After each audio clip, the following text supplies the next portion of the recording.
দুর্দিনেই বোঝা যায় কোন মানুষটি আপনার পাশে আছে বা কোন মানুষটি আপনাকে আসলেই ভালোবাসে। কারণ সুদিনে তো সবাই আপনার বন্ধু।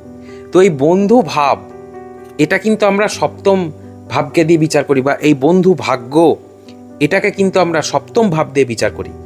যখন কোনো ব্যক্তি সপ্তম ভাবের সাথে অষ্টম ভাব যুক্ত হয়ে শনি এবং দ্বাদশ ভাব যুক্ত হয়, অথবা অষ্টম ভাবের সাথে সপ্তম ভাবের একটা কানেকশন চলে আসে, দ্বিতীয় ভাব বৃহস্পতির একটা প্রভাব পড়ে, এবং যদি চলে আসে রাহু এবং শনি, তাহলে এই বন্ধুই কিন্তু তাদের শত্রু। বন্ধুরাই তার উপরে হিংসা করবে, বন্ধুরাই তাকে মারার চেষ্টা করবে। এবং এই যে আলাদা একজন এন্টিটি, আলাদা একটা বডি, বা আপনার পরিবারের বাইরের কোনো একটা ব্যক্তি, এদের থেকে সাবধানে থাকতে হবে।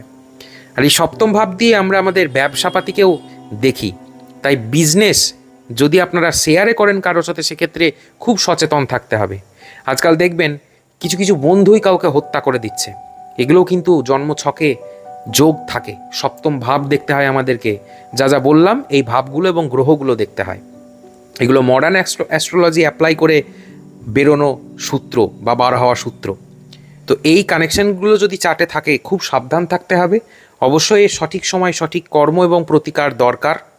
আর এখনকার দিনে কোনো বন্ধু, খুব কম এরকম বন্ধু পাওয়া যায় যারা আপনার জন্য, আপনার ভালোর জন্য ভাববে, আপনার ভবিষ্যতের জন্য ভাববে, আপনাকে মন থেকে ভালোবাসবে। তাই যতটা সম্ভব একটু অ্যাভয়েড করে চলতে হবে, জন্মছকটা বিচার করাতে হবে। কারণ এই বন্ধুকেই পয়সা বা টাকা দিয়ে সেটা চট করে রিটার্ন পাওয়া যায় না। এগুলো সব কিন্তু আমাদের জন্মছক বলে। তার জন্য দক্ষ একজন অ্যাস্ট্রোলজারকে দিয়ে বিচার করানো প্রয়োজন। রাধে রাধে।